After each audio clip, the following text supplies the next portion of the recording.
बहुत समय पहले की बात है।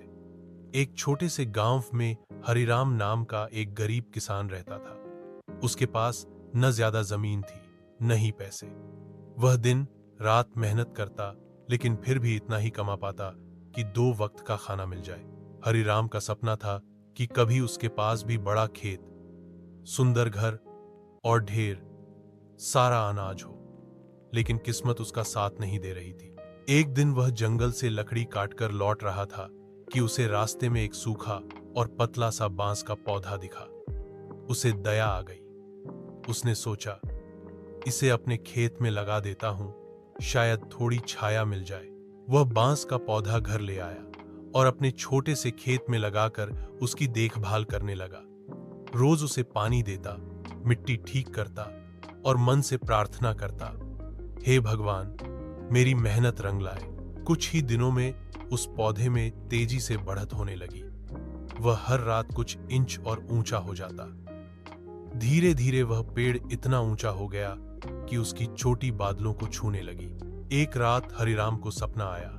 एक दिव्य आवाज आई, हरिराम, तूने इस बांस के पेड़ की दिल से सेवा की है, अब यह तुझे इनाम देगा।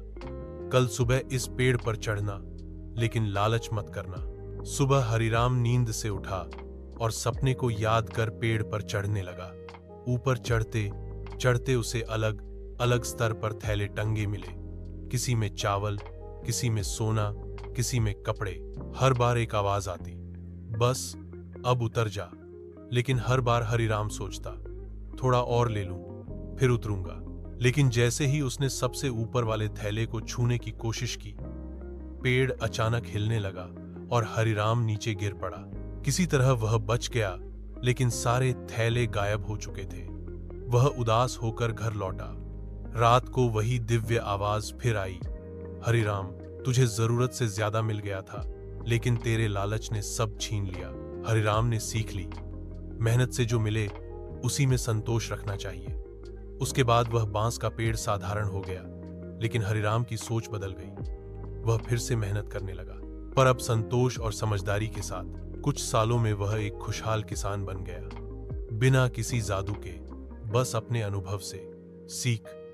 इस कहानी से हमें यह सीखने को मिलता है कि मेहनत का फल जरूर मिलता है, लेकिन लालच हमेशा नुकसान देता है।